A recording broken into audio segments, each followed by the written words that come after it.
Сегодня, 9 мая 2025 года, мы отмечаем 80-ю годовщину Великой Победы в Великой Отечественной войне. Этот день – символ мужества, героизма, отваги, патриотизма. Этот день – символ единения всех народов, проживавших и проживающих на территории нашей страны. Этот день доказывает то, что русскую душу и русскую культуру никогда и никому не сломить.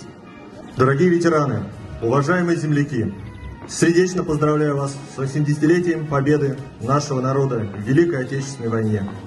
Прошло 80 лет с окончания войны, но память о ней и гордость за наших предков, защитивших Родину, сильны как никогда. С Днем Великой Победы! С праздником, друзья!